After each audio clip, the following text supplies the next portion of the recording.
Alright, it's 8:30 at night, and while I wish I could show you taking apart the whole stub axle, replacing the strut, the ball joint on the outside, the inner ball joint, and the tie rod, I'll just show you the tool I had to use to get it off. This thing is like an over-glorified pipe clamp. You can get it at AutoZone. You can also go to Advanced Auto Parts or AutoZone. You can buy the kit, the removal kit, but this 01 Ford Escape, for some reason, I don't know, I'm the second owner. I thought we had it since it was 1 year old. Had tie rod ends, inner tie rod ends, that didn't have any splines on them. Didn't have any flat spots for my tie rod crow's foot wrench to fit onto. It's kind of like an improvised thing, but let me tell you what. This tool is worth its weight in gold. It's like a pipe clamp. It's got teeth on that upper bar, and you tighten those two nuts down there with a, and we'll tell you what. It's a 15mm wrench. I don't know if that's the exact size, but it seems to work. So, tighten those down with a 15mm wrench, and sadly, they only make it in 3/8 inch, but I have a big, long 2-foot 3/8 inch extension bar, and I'm going to try and break it free. So let's see if I can do this one-handed. The last one was kind of hard to break loose. Sometimes it spins, and you have to retighten the 15mm bolts. So let's see what happens. I'm going to turn this counterclockwise.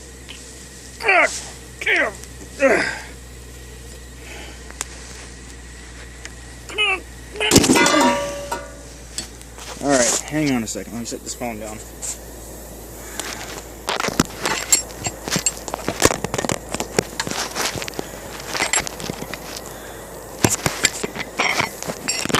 Try that again, two-handed.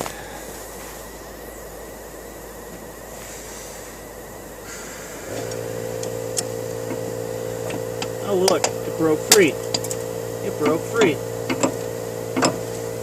Look at that. That smooth ball joint, that smooth inner tie rod with no flat spots for the special tie rod tool I have, works better than the OEM tool. You go, AutoZone. Okay, we're back inside. Here's the tool off of the joint. You can see it's a glorified pipe clamp. It's got teeth on this curved U-bolt, and it's got really sharp teeth down here. Grabs right into the pipe, or I should say pipe. Grabs right into the inner tie rod end. See that? No flats on that. When you buy replacement car parts, sometimes it pays to get the OEM part. Whew, had to catch my breath a little bit. It's a little bit cold out there. What you do on this one is you take the old lock nut out. This is where your inner tie rod would go.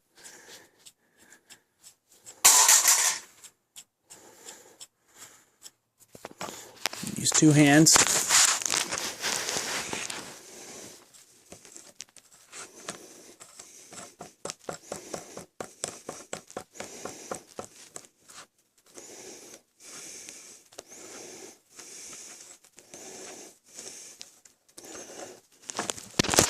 And I talked to the Ford dealership, and I asked them what kind of tool they would use, and the dealer service level tech told me he'd use one of these. It's like a giant crow's foot wrench. Ideally, you slip this on the end, and then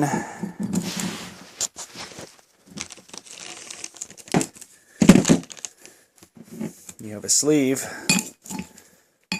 that fits along the tie rod end like this. And there's a hex socket at the end built into that crow's foot wrench. Well, guess what? this guy don't have any flat spots. That ain't gonna work. And I've seen people weld on these things, but what you really need is this tool from AutoZone. If you're just taking it off, you don't care about marring parts, putting shiny little tool marks on them to let them know that the last guy in there really had to use some force, you need one of these, and you replace this piece of crap with any kind of a new one, as long as it has those flats. See, this is the difference between the very cheapest of the cheap parts you can get and the ones that cost $5 more.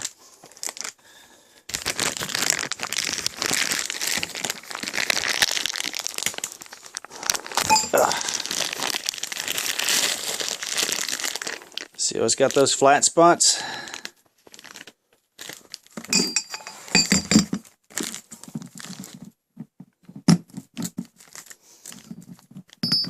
Fits right in there. It's a snug fit. Pull this tube off. Pull the nut off.